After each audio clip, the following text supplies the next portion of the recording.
नमस्कार दोस्तों, ठाकुरी जी किचन में आपका स्वागत है। आज मैं आपके लिए नई रेसिपी लेके आया हूँ, मीठे चावल। आपने मीठे चावल कई बार खाए होंगे, लेकिन वो चिपके चिपके बनते हैं।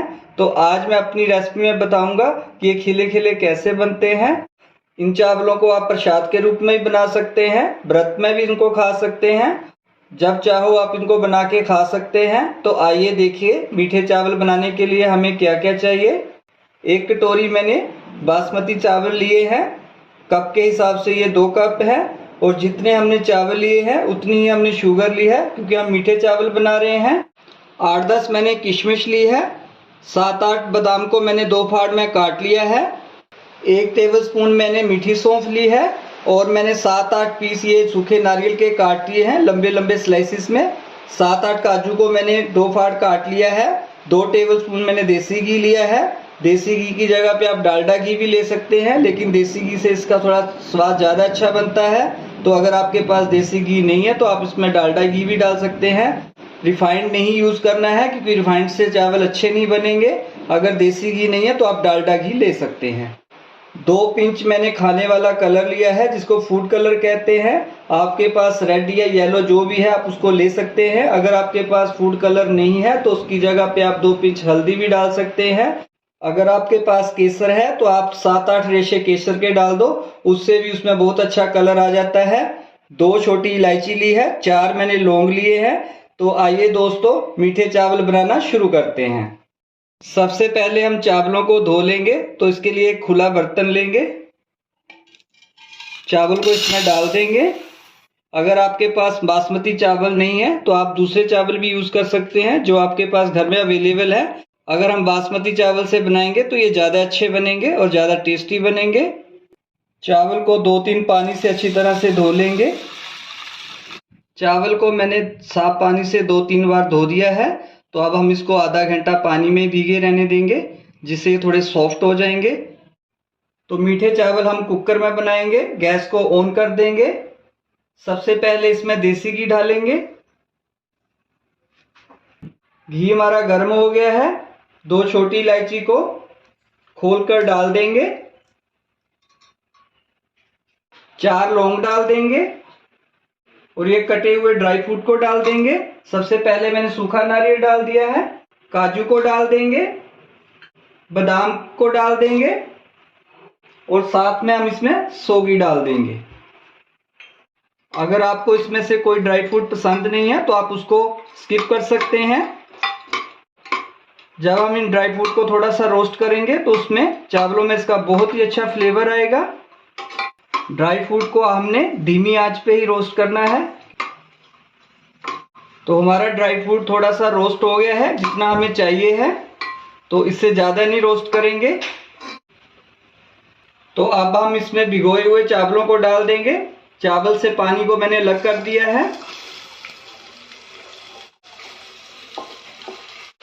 इसी के साथ हम इसमें ये मीठी सौंफ डाल देंगे। तो इसको हम हल्के हाथों से ऐसे मिक्स कर देंगे, जिससे ड्राई फ्रूट इसमें अच्छी तरह से मिक्स हो जाए। अब 2 पिंच जो हमने फूड कलर लिया है उसमें पानी डाल के उसको इसमें डाल देंगे। अगर आपके पास फूड कलर नहीं है तो आप उसकी जगह पे 2 पिंच हल्दी के डाल दो। अब इसमें हम पानी डाल देंगे। तो हमने 1 कटोरी चावल ली थी, तो 1.5 कटोरी इसमें हमने पानी डाल दिया है। पानी का मेजरमेंट आप इस हिसाब से रखो, जिस चीज़ से भी आप उसको चावलों को लेंगे आप उसी हिसाब से पानी को डालेंगे, तो हमारे चावल खिले खिले बनेंगे। तो कप के हिसाब से मैंने 2 कप चावल लिए थे, कटोरी के हिसाब से 1 कटोरी ली थी। अगर आप कप के हिसाब से नापेंगे तो इसमें 2.5 कप पानी डालेंगे। अगर कटोरी के साथ डालेंगे तो इसमें आप 1.5 कटोरी पानी डालेंगे। और साथ में हम इसमें शुगर डाल देंगे। 2 कप मैंने चावल लिए थे, तो 2 कप के हिसाब से ही मैंने इसमें चीनी डाल दी है। चीनी को ऊपर नीचे कर देंगे। चावल हमने आधा घंटा पहले भिगो के रखे थे, तो इसको हमने हल्के हाथों से ही हिलाना है, नहीं तो चावल टूट जाएंगे। कुकर को बंद कर देंगे और इसको 8 से 10 मिनट हम धीमी आंच पे पकाएंगे, तेज आंच पे नहीं पकाएंगे, नहीं तो हमारे चावल कच्चे रह सकते हैं और नीचे भी लग सकते हैं। तो हमने एक विसल तक वेट करनी है।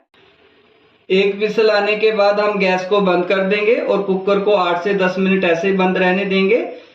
जो चावलों में थोड़ा कच्चापन होगा वो स्टीम से पक जाएगा।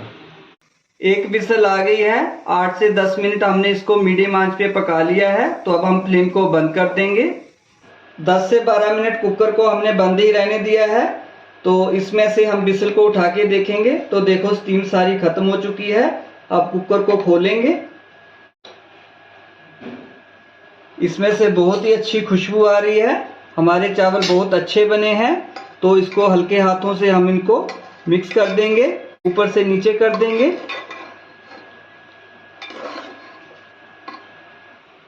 इसमें से बहुत ही अच्छी खुशबू आ रही है और हमारे चावल बहुत ही खिले खिले बने हैं। अब सर्व करने के लिए इसको मैंने प्लेट में डाल दिया है। तो देखिए हमारे चावल कितने खिले खिले बने हैं। तो आप भी मेरी इस रेसिपी के हिसाब से घर पे मीठे खिले खिले चावल बनाइए और परिवार को खिलाइए और कमेंट बॉक्स में लिखिए कि मेरी रेसिपी कैसी लगी। अगर आपको मेरी वीडियो पसंद आए तो मेरे चैनल को सब्सक्राइब करिए और बेल आइकन बटन दबाइए, जिससे हमारा हौसला बढ़े। तो जल्दी ही दोस्तों हम नई रेसिपी के साथ मिलेंगे। तब तक आप अपना ख्याल रखिए।